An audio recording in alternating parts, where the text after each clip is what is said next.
Good afternoon. Welcome to the show, everybody. Hope you guys are having a great afternoon. Hope all is good. We're excited about the show today. We've got some important issues to talk about. We've got two great guests. Now, you may have just saw one on the front screen, but we've got two people here, and I'm excited about both of them. We've got Martin, we've got Kelly Bordley.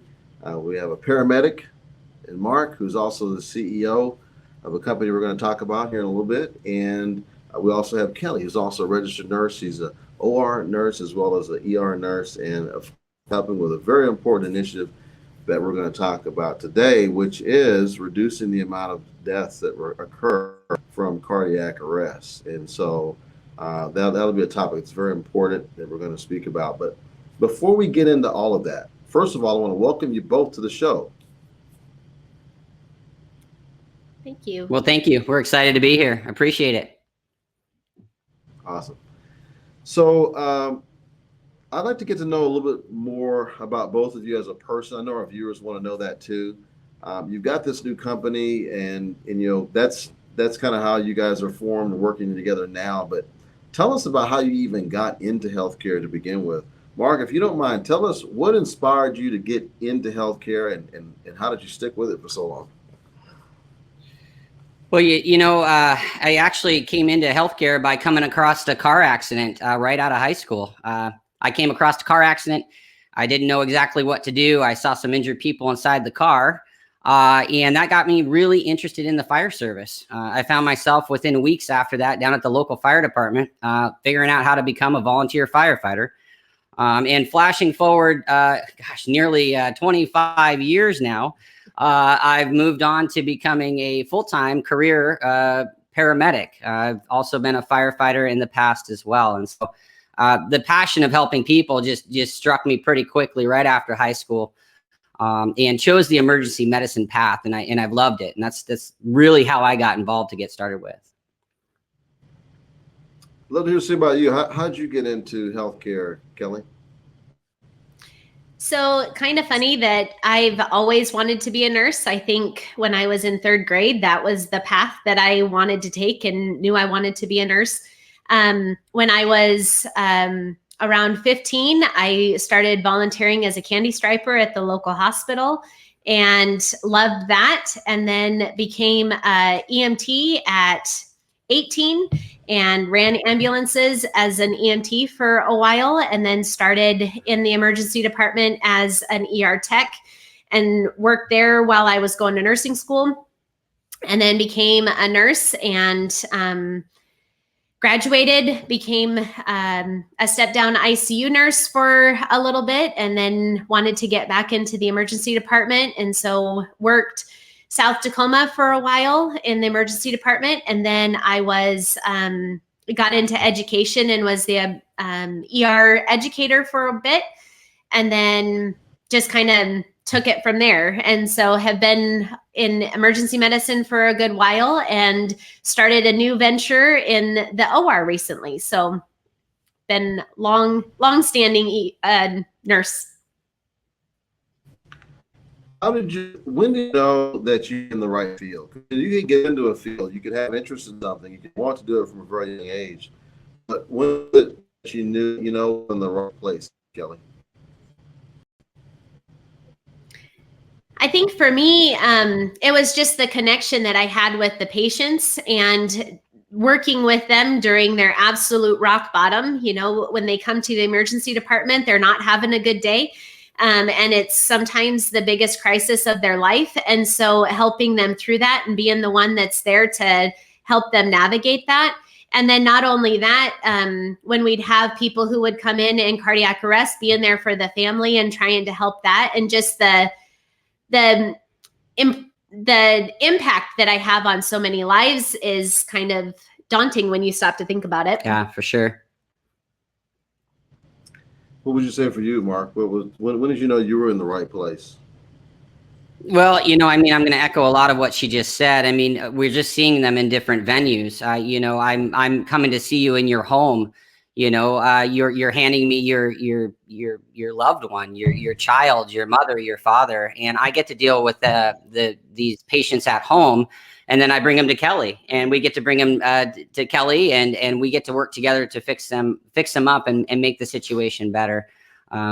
Every day I go to work, both of us make a massive difference in someone's life, and I think that there's not a lot of people who work in general that can say that. And I'm very excited that I have a job that I can say that nearly every day I go to work, for sure. Well, in my education piece of it, so I moved from the bedside working with patients to the education piece where I was starting to teach the nurses that were working at the bedside. And what's been super rewarding for me is watching the light bulb go off when we are teaching them how to take care of their patients in a better way. And to me, that's super rewarding to know that I'm giving them the tools to be able to make impacts in other people's lives and potentially save a life. So.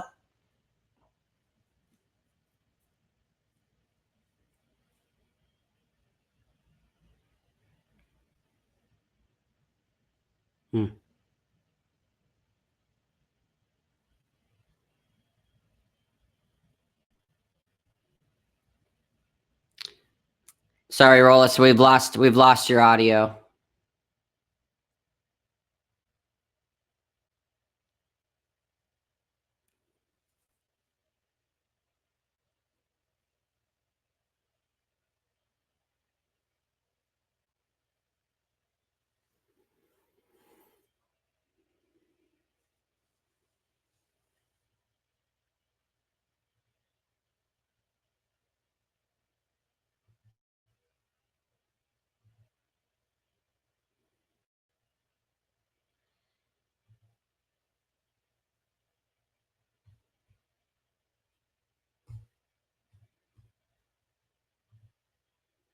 We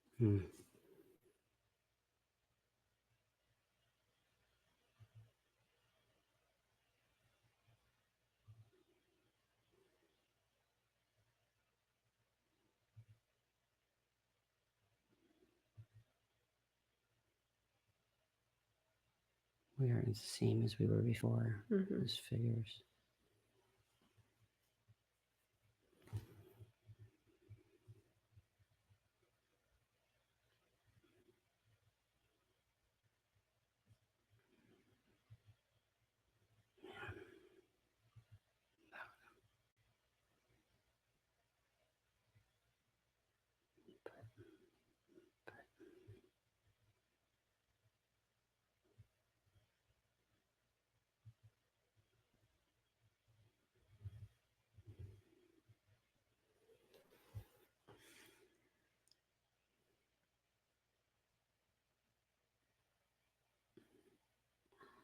Roll, if you can hear us, give us a thumbs up so we know it's not our side.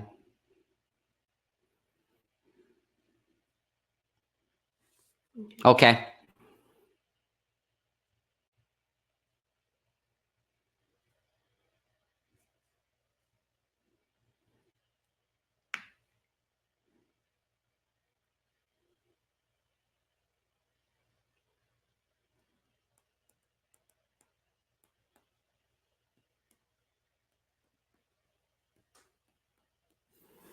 Yeah, we haven't changed anything on our side, so I think it's...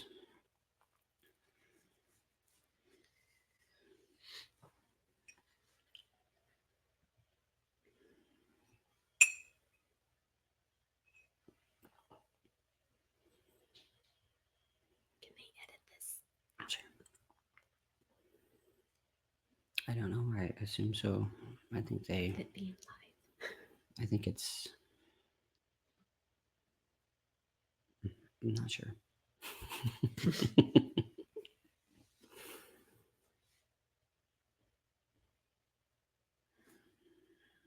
should probably have this up there. Well, let's see.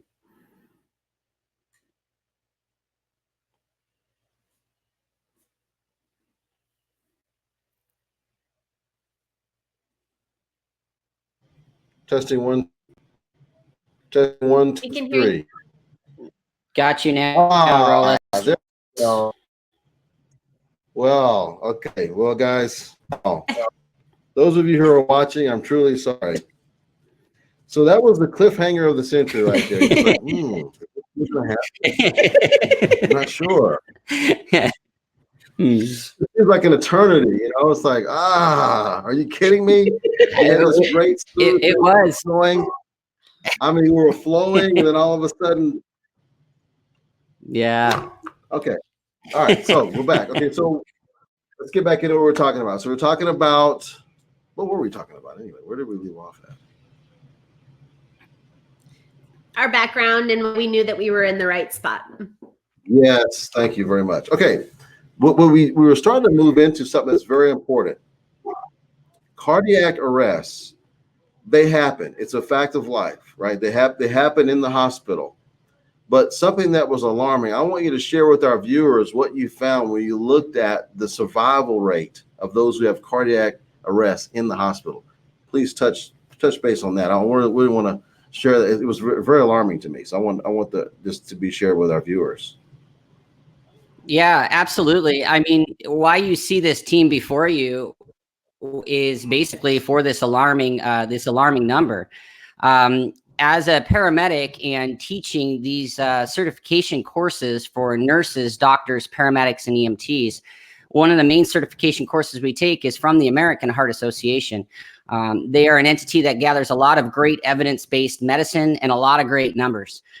In the 2015 American Heart Association information, they alerted us that the in-hospital cardiac arrest survival rate was between 18 and what is now 24%. Basically, 75% of the patients that go into cardiac arrest inside of a hospital, 75%, that's 3 out of 4, do not survive their cardiac arrest event. And so these numbers are incredibly alarming, specifically when you look at even accreditations for different hospitals and the way certain things are ran, everything from sterilization to just even cardiac when it revolves around the way we treat chest pain. There really is no standard approach to the way a cardiac arrest is run. And so these numbers are, they're downright scary. Yeah, it really is scary to think that in a hospital, that my chances of surviving is only around 20%. Like you said, 18 to 24%, 3 out of 4. Wow. So what are some things that you found where we can kind of start moving the needle where, I mean, even if it's just one more life we can save, it makes it worthwhile. But if we can save a lot more lives, that'd be even better. So what are some things you've seen that are possible solutions to this problem? So thank you for that. I think a big piece of it is having a standardized approach. So when we've worked on our project together and we've talked to people from hospitals all over the country, everybody seems to be doing mock code classes or mock code training, where they put a mannequin down on a bed and just see what happens and then check the box that, yes, we've met that measure. But what happens is we start to see that they are just continuing to practice their normal chaos that they feel is the normal approach to cardiac arrest. And a lot of providers across the nation go through a certification process to be able to provide care for a patient in cardiac resuscitation, ACLS or American Red. And one of the things that we've noticed in that certification class is they teach you what to do. They don't teach you necessarily how to deliver it. And so, so that is not a standard approach. The other thing that we've really focused on with our program is a lot of hospitals have a code team that responds. And so those nurses or team is very well versed in how to run a resuscitation.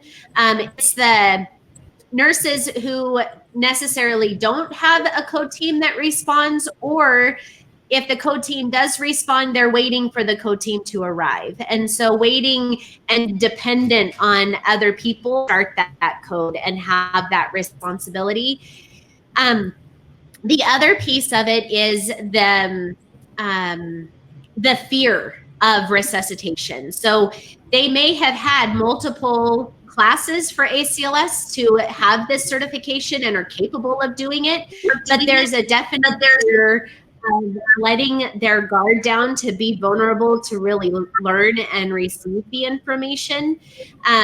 So that's been a big piece of us as well, is kind of checking your ego at the door. And I get that you've been an ER nurse or, you know, a floor nurse or a code team nurse forever. But being open to, let's start with the foundation and really have a class that is non-punitive. It's not necessarily show me what you know and practice bad habits that we've had for years and years, and really starting at a foundation where we show them what's expected and go through the motions and have them practice that. And that's what we found has really been successful to increase their confidence and competence during the code situation. That's good. That's really good feedback. So basically the way you're describing this is the core issue is sometimes it's relationships and the people aspect, because Absolutely. you know, the way they've been trained in the past is somewhat, like you said, chaotic, where you're kind of more standardizing the approach. What benefits have you seen from doing it that way, from the traditional way to the way you're doing? What have you seen that moved the needle in terms of survivability rates, or what outcomes have you seen from this?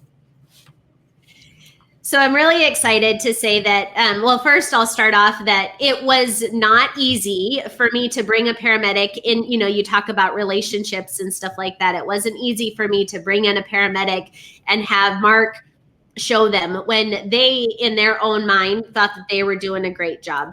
And so we really had to break down that barrier. And then once we got them there, showed them exactly what our current state was nationally, then we were able to kind of get busy, right? And roll our sleeves up and really get busy with the important work that we were doing. We started the class with a pre and post survey. Basically, they took a survey, Kelly. how they, oh, sorry. Oh, no, you're good. You're good. But you're on a roll, and I didn't want to stop you, but I also don't want to gloss over something that is important. And what I think is important that you just mentioned is there's a barrier. There's a barrier to communication. Even before the training starts, there's a barrier. Explain what the barrier is. Let's just call it what it is. So tell us, what is that barrier? Where is it coming from? Well, you know, I think a part of the barrier is, honestly, the physician, when the physician rolls into that room to run that resuscitation, everybody stops. We watched everybody stop when that physician walks into the room, when the evidence actually shows they should be pushing on that patient's chest, attaching the monitor, and delivering that shock just like their certifications. So, you know, it's easy for me to say as a pre-hospital provider that I see this from the outside, but I think there's the fear factor, and then there's the physician factor, which we need a physician. We need a physician to be there to vouch for, you know, the treatment, care, and interventions. At the end of the day, when this is all said and done, we're seeing a lot of pauses from our teams because they just assume they're going to wait to be told what the physician needs to tell them to do, when in fact, their courses are telling them, and we're showing them that they need to be doing what the evidence says is most important, pushing on that patient's chest and early defibrillation. So that elephant in the room right there is very difficult to say because, you know, you don't want to point the finger and blame it on anybody. This is a team approach. And I think when you practice as a team, so the other thing is practicing as a team, the team knows what to do. Right hand, left hand, front, back, everybody knows. So I think, man, that is it. That's just been such a huge overcoming piece for us that we noticed. And to be honest, when we started doing these particular classes, we didn't realize how big of an impact it was. And so that really is part of the biggest piece that was stopping people from doing, I think, what they needed to get done for that patient, to be honest with you. Okay, that's a good point. Now, there's also possibly another barrier. So I see that one barrier is you've got the physicians there, everybody's on pause. They're like, "Ooh, I don't want to do the wrong thing." It's not just the physician may not even be aware of it, right? They may not even realize that they're having that impact on the rest of the staff because it's really a self-imposed thing, the way you're talking. Now, what's the other thing too is that you as a paramedic, when you're trying to show these techniques to the nurses. Do you have any barriers there, or is that run smoothly? Talk about that for a moment too. Oh boy, man, I'm so glad you brought that up. Here's the thing, Kelly touched on it, and she did kind of breeze over it a little bit. I'm going into an environment that is not my everyday work. I'm going into a spot where you've got a paramedic coming into your house showing you how to run cardiac arrest. And I got to be honest, yeah, they are different environments. They're different environments, but it's the same cardiac arrest. Kelly literally had to come with me to every one of the classes we did the first 11 months of the training we conducted to basically vouch for me that I knew what I was doing, and B, was bringing them, the training that they needed in this realm. Kelly, tell them how this went. I mean, this was kind of an interesting piece for us, for sure. Yeah, there's definite unspeakable territories, right? So the paramedics, the pre-hospital bring us our patient, and then we take over because it's in our house. And so for us to cross those barriers was a big deal. And for me, they kind of looked at me like I had two heads when I brought in a paramedic, to be quite honest, and was like, why can't we, we are very capable of doing this, and we do it all the time, and we know what we're doing and all of that. And the way I approached it was I went back to the hard numbers of, 75% of our patients are not going to live. And that's not okay. Our patients deserve better than that. And so I basically said, look, guys, Mark is seeing cardiac arrest in the streets where he's having to manage and navigate this on his own, almost on a daily basis that he works. We can take what they've done and their knowledge, and we can apply it to our setting. And so really, once we broke down those barriers and called out the elephant in the room, that he's a subject matter expert, this is an area where he excels. Let's take that information and let's get better because our patients deserve it. And that's really where we started. Yeah, I see some key components here that could really help any situation where there are barriers. Based on what you're telling me, is you kind of almost have to address the elephant in the room, so to speak, and just be honest and just talk about it so that you can move on. Now that you've moved those barriers out of the way, what are some effective ways that you were able to get better outcomes based on the training? What are some things that you're incorporating in the training that's different from the normal model? Well, you have a traditional certification class where you take a video-based course, you take a written test, you demonstrate your skills, in a pretty focused environment. But Kelly actually said this earlier in the conversation. Nobody ever really taught any of us how to run cardiac arrest resuscitation. What are the steps? Let's actually do the steps. And so the way that we were successful is we broke it down into the steps. And for example, in our course, there's no seats. Everything we do is actual movements and hand movements and applying all the techniques. And by the way, we don't ask anybody to do anything. We don't demonstrate first and show that we too are care providers, and we're not perfect. And we make mistakes, and we make it a very serious business, but we show the real actions and activities of these things. The other thing that was successful for us is putting it into bite-sized pieces. If I told you in 5 minutes from now you're going to be running a resuscitation, you start to sweat, you start to get anxious. But if I can dial it into three simple processes: calling the code, controlling the chaos, and search and declare. If I can put it into 3 buckets for you, and you just focus on each one of those sections, it's really easy to open the door and close the door on each one of those segments. And so we were super successful at showing what the activity was and breaking it down into those actual pieces when it came to how and what to expect. If you don't know what to expect and how you're supposed to do it, how are you supposed to be measured? And that honestly is where I think a lot of hospitals deviate, where they test everybody, but they haven't shown anybody exactly how to do it. And I think to add on to what Mark had said is that the environment was very supportive. So I think that is a huge piece, especially in the hospital setting. When it comes to these types of skill checkoffs, I mean, I've been a nurse for 17 years and in the healthcare system for about 22. So it's always been show me what you know, and it's test time, right? And so that anxiety goes up. And what if I'm wrong? And what if I make a mistake and I'm going to look stupid and get publicly humiliated? And all of these things is kind of the culture of healthcare.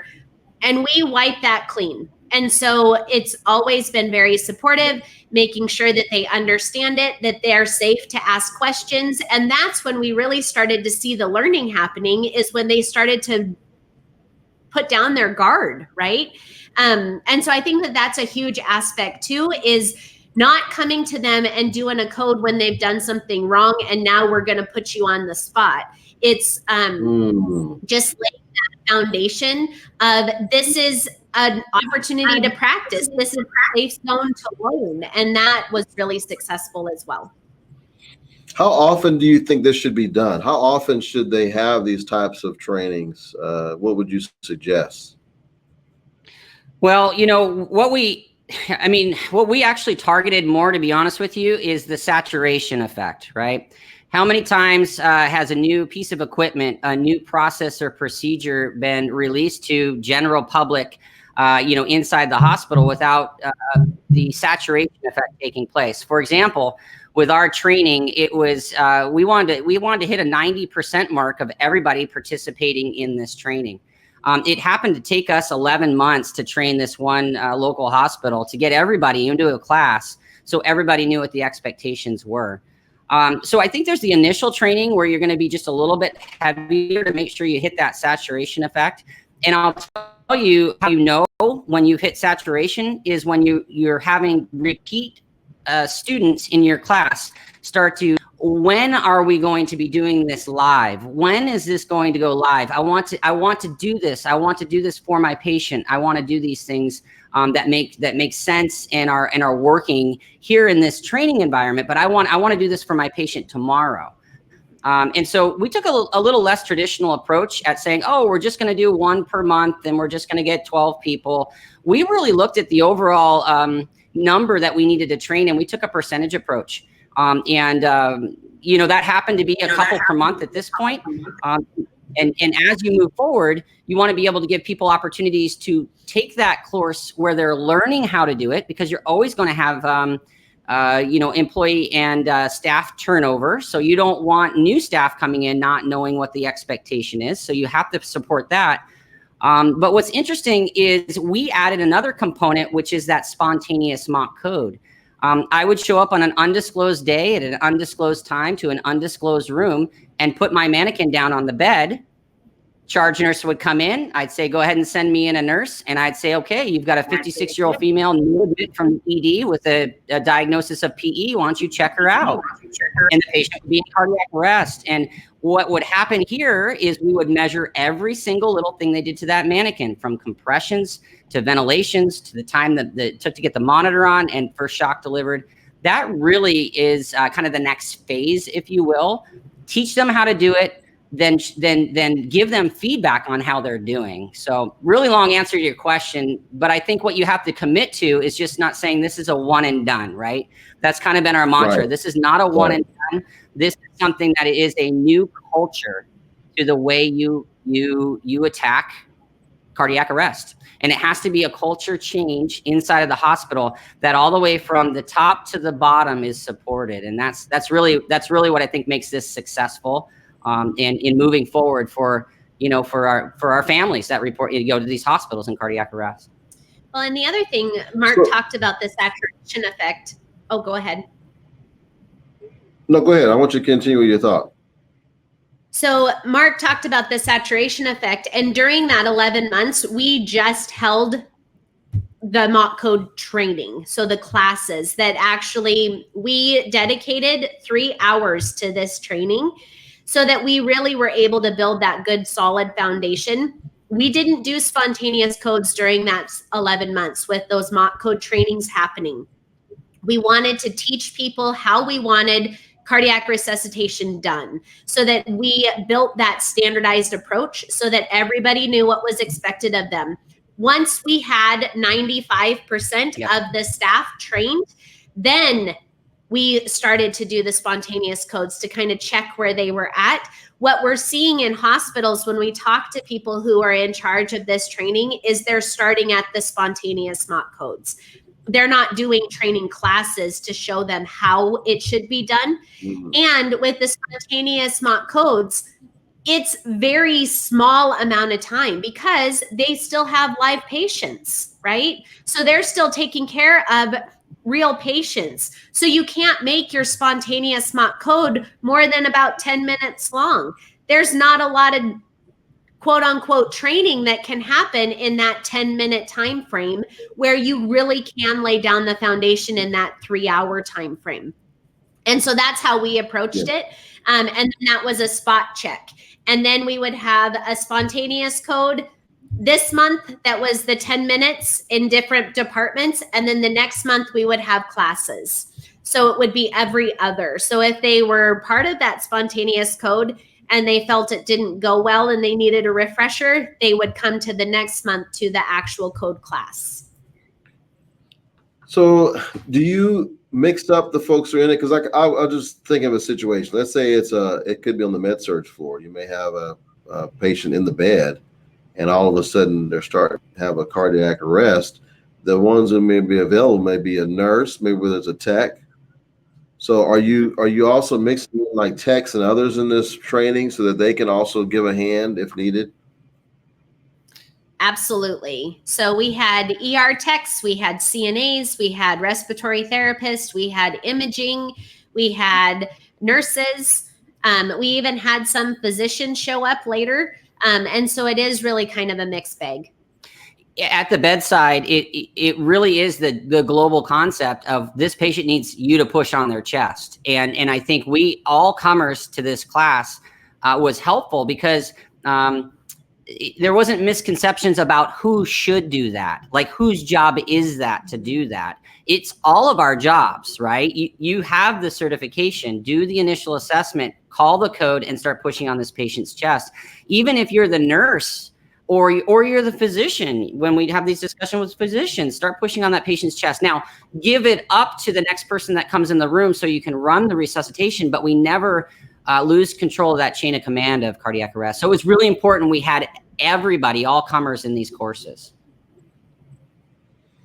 Okay, now you've given some really good things to think about, and I think organizations to think about is really stepping up their training, and I know that's part of what you do. And we'll have some information towards the end where they can contact you. But I wanted to also see if we could pull some lessons from your experience in healthcare, because you have those who are watching. Maybe they're looking to get into the field. Maybe they've been in the field for a while. And as you look back on your career, what would you have told your 15-year-old self? What would you have told yourself, knowing what you know now? What would you have told yourself? I think what I've learned from Mark and I's experience is if you have a passion for something, never give up. Because there were a lot of naysayers that said, you know what, this is the way we always do it. This is how we do cardiac resuscitation. Doing it different doesn't make sense. We don't have money to put towards this. We don't have this. We don't have that. There was always a reason it didn't work. And both of us are extremely passionate about cardiac arrest, really, and the resuscitation about it. And I would say to the new person coming in, never take no for an answer, and your patients deserve better. And so that's what I would say is never give up. Okay, yeah, I guess what I would add, never give up. That's right. I guess what I would add is, medicine changes. And I think as a healthcare provider, in the emergency realm specifically, you need to stay fresh on what's going on. And if you are practicing, like you learned medicine in your, nursing school or paramedic school 10 years ago, odds are you're missing the boat on some of the newer techniques and what's actually best for our patients. And so I definitely have challenged myself within the last 10 years for sure to be reading studies, looking at what's going on. How can I better serve my patient? I care a lot about what's doing right for my patient. I live in the area that we did this training. My family is going to go to this local hospital if something happens. That passion about taking care of each other is really important. I don't think I realized that when I got into the service. I knew I wanted to help people, but I didn't realize it was going to be this much work, honestly. But I'm honored and pleased that I get a chance to do this. So that's what I would say. And two, you can learn from everybody. So I think that's the other lesson is there's not one person that you're only going to look to learn something. We learn something from everybody we encounter and, kind of take bits and pieces of what they're good at and put it into your practice. So that's another lesson that we learned. I like that because, there is kind of an unspoken hierarchy, at a hospital, depending on, who you are. If you're the administration, if you're an executive, if you're a physician, if you're a nurse, if you're an LVN or if you're a tech, there's a hierarchy there that's not always spoken. It's kind of unspoken. And so when you can break that down and actually work as a team, then you can do some great things together based on what you're telling me. Absolutely. And we saw that. And we saw that in this training. I mean, one of the things we tracked, of course, you always want to track patient outcomes, right? So you want to find out if what you're doing is making sense for the patient. But one of the interesting things that we tracked with our project was we looked at the staff confidence and the staff competence. And we did that by doing a pre-course and a post-course survey. We would ask simple questions before the course. How comfortable are you starting CPR? How comfortable are you being part of a resuscitation? How well do you know the steps to your initial assessment? And they would rate themselves. And then after the course, they would re-rate themselves. And what we found, honestly, is we found we were having a 30 to 40% increase in staff confidence and competence with every course we did. And we honestly changed culture in this environment. The best result I think you can get is when you have a provider come to you and say, Mark, I no longer run from cardiac arrest in my hospital. I run to cardiac arrest in my hospital because I know I can make a difference. That is, it gives me goosebumps, right? That's awesome. That's fantastic. That's the confidence you want people to have to know that they can make a difference. And so, yeah, really important you do that. I love that. And so what you're mentioning also, based on if you're improving the culture and you're improving the competence and the confidence, that leads, I think, also to staff retention, the way to retain staff. Maybe you can talk to that point as well. Absolutely. Because when you start to invest in making staff comfortable with the work that they're doing, you're golden, right? And one of the things at our hospital that we had was the longevity there. We've had nurses who have been there for 40 plus years, and that's the only hospital that they've worked at. And so there's a reason that they're working there, right? Is because of that investment into your staff and that commitment from leadership. One of our absolute best advocates was our CNO, our chief nurse officer. And she 100% was our executive sponsor that said, I believe in this. This is important work and you've got my full support. And so that sends a huge message to the staff as well. When you've got the C-suite support, that they know that at the bedside, you're the one that's making an impact in the patient's lives and really the business of the hospital. That means a lot to the staff because they're there more than just the paycheck, right? They're there to impact patients' lives, and giving them the tools and the skills that they need to be able to do that and do it comfortably, I think is a huge step in staff retention. Okay, so I have a question for you. If I were to give you a superpower, and that superpower is one of the two choices, okay? One of them is, would you rather have the ability to see the future or change the past? Which one would you choose and why? Well, I think for me, I think seeing the past paints the future. If I can see what we've done in the past, I had a really good boss when I was younger, working at a selling products. He said, if you always do what you did, you're always going to get what you got.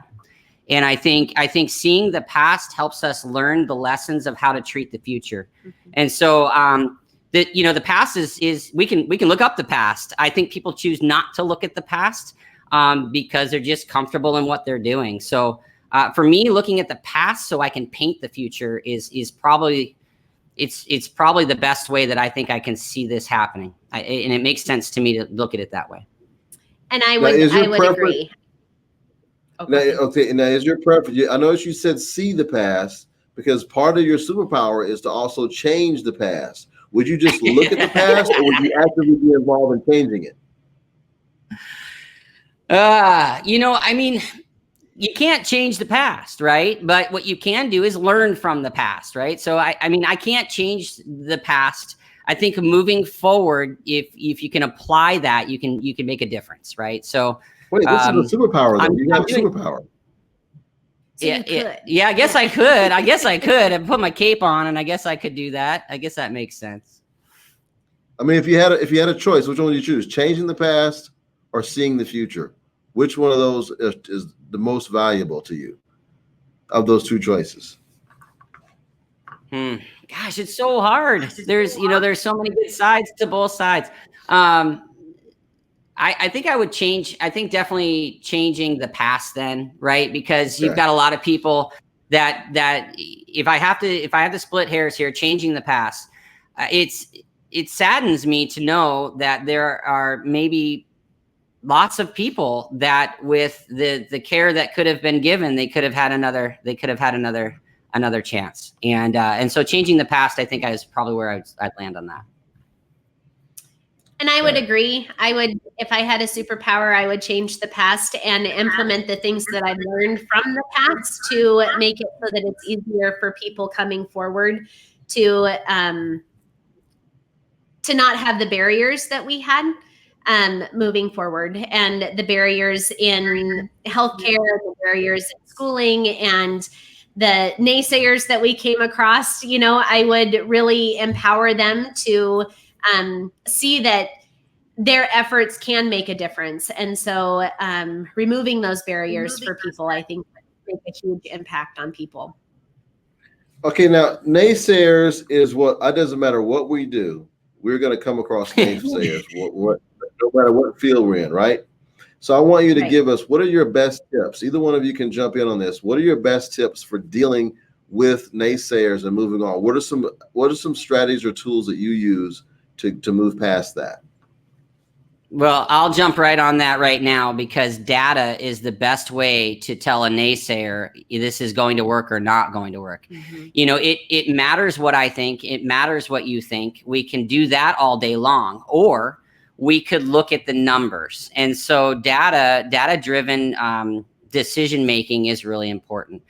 You can do both prospective and a reactive type of data, and you can also get an idea of which direction it's going to go. But I think data is definitely the way that you combat against the naysayers. And we were extremely successful with our project with the data, which now gives us the opportunity that when we have a naysayer to say, hey, we actually did this, and this is the data. It's objective, it's not subjective. And I think data is number one thing I think was very helpful with naysayers for us. And I think too, along with the data, is not taking no for an answer. People are always going to take the path of least resistance and find a way that it won't work. And so I would say with naysayers, kind of ignore their negativity and keep your passion and your mission and your forethought, and don't be afraid of hard work. I think that that's the other piece to this puzzle, is that what we've accomplished and what we've done has not been easy, and it's not been the path of least resistance. We've definitely had to pave our own road. But just not being afraid of hard work, I think, is really important. And when somebody is telling you no, then you figure out a different way to approach it a different way, and just kind of come from different angles to get what you need to get done. If there were any new skill that you could learn, and you can go across, you can go work, life, whatever, personal, whatever, what skill would that be if you could learn that skill and do it well? A new skill. New skill. I think specifically in the emergency world and not in the hospital, I think a skill that I do, but I think maybe could do definitely better. So it's not going to be a new skill, but it's one that I need to do better to improve is, not everybody survives from cardiac arrest. And when you think about healthcare providers and the things that we see and the things that we sleep with at night, I in the field have to be the one to tell someone that their loved one has died and has moved on. And I need to be better at delivering that information and that energy. And I think that if I could hone in a skill, I would want to do that as well as I can possibly do it. And I think that is a skill that is very difficult to master because it's not comfortable.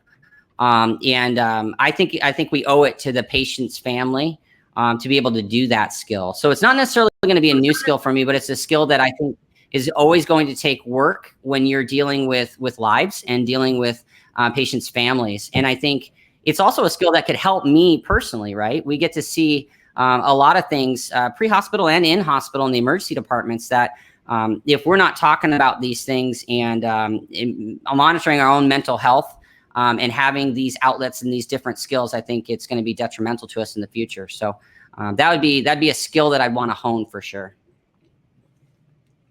That's a great one. And yeah, no, I like that skill. I think for me, there was a lot of difficult conversations that I had to have to make this project successful.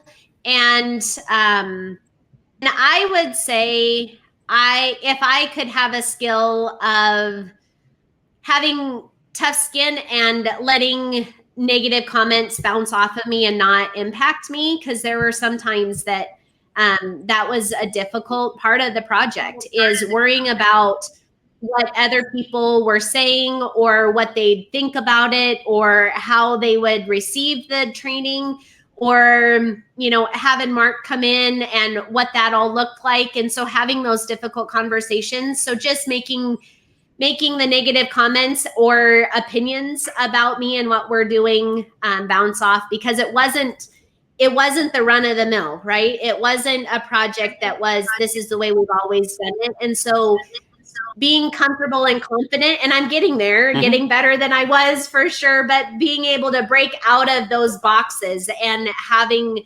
the freedom and liberty to be innovative and be creative and think of new ways to tackle a common problem of cardiac resuscitation, right? And so I think really being able to share that with other people and encourage them to break out of that box.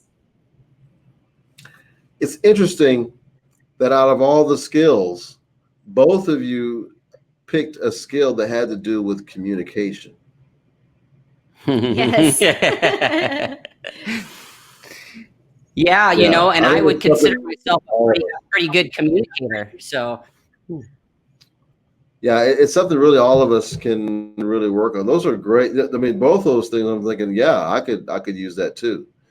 Which to me, it really helps to solidify the reason why we even have this show, is to get different people's perspectives on the same issue in some cases, and just being able to have a forum where we can kind of communicate some of these ideas. It sounds like it's something that's just universal. I'm finding as I interview different people and what different walks of life, communication is the key factor in getting things done and improved in healthcare overall.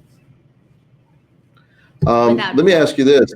So what would be for you, what would be a success? How would you define success as it relates to what you're doing now with the training?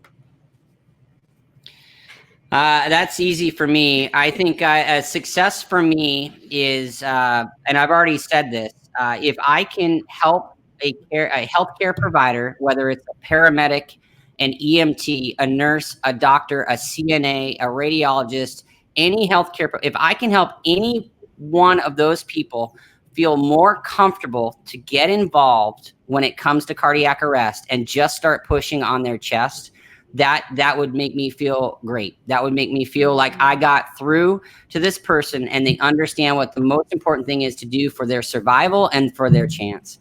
So that to me, we do that, and that is our target every single class we do. And I think that would be my target for sure. And a subset of that, absolutely, that would make me feel like I'm on top of the world. One of the other things that I think would be a level of success for us is that that we would all, in the healthcare setting for sure, all be able to let our guard down and not have to feel like we have to prove something when it comes to a class or cardiac resuscitation, that we're able to, like I said before, check our egos at the door and just be willing to learn from each other and roll our sleeves up and do what's right for the patient. And having that level of comfort of knowing that I know exactly what to do when this type of situation is presented in front of me, and have that be a universal across the nation and across the world, quite frankly. That when this type of event happens, everybody knows what their role is and exactly how to execute it, I think would be a huge success. Oh, I love that. Okay, so there's two things I want to finish up with. One is I have a confession to make. I'm gonna show all my viewers this confession here, and I'm releasing it to you guys right now. This is just a backdrop on a wall. Oh, wow. All right. Well, it looks nice. That's for sure. It looks real nice. Real nice. Thank you. Yeah, this is. I don't know. I don't even know where this is. I'm thinking it's probably. It looks like it might be a skilled nursing facility of some sort. There's a couple of patient beds. Maybe. You know, but anyway, that's my confession for the day. Okay, the other thing I wanted to do to finish up is the this or that. Now, I've never done it with two people. I've only done it with one person at a time. So what we're going to do is we're going to kind of we're going to go really rapid fire on this first of all. But then I want the first person to speak up, like whoever feels the most confident to speak up first on this. And then the other person the second person can go ahead and chime in with their thought. And try not to make it be based on the other person, whatever you think. Okay. So I'm going to give you a choice of this or that. I'm going to go through very quickly. Don't even hardly think about it. Just the first thing that comes to your mind. Okay. First of all, watch a video or read an article. Watch a video. Watch a video. Instagram or Facebook? Facebook. Instagram. Call or text? Call. WhatsApp or WhatsApp. I don't know what that means. It's like an internet-based text message. I don't even know what that means. So I don't know. Yeah, so you might want to go with WhatsApp then. Yeah, direct message. So like Instagram, you can slide into someone's DM by sending them a direct message. Okay, next one. Email or iMessage? Oh, email. Phone or tablet? Phone. Oh, phone. Netflix or Amazon Prime? Netflix. Movie theater or stream? Movie theater.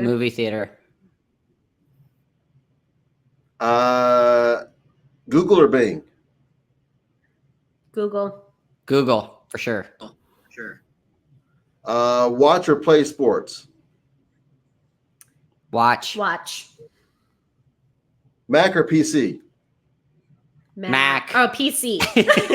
PC by all means. Android or Apple? Apple. Android. Driving or self-driving cars? Driving. Rental car or Uber Lyft? Uber. Oh, rental. Drive or fly? Fly.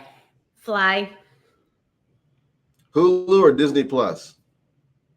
Disney Plus, hands down. Disney Plus. TV shows or movies? Movies. TV shows.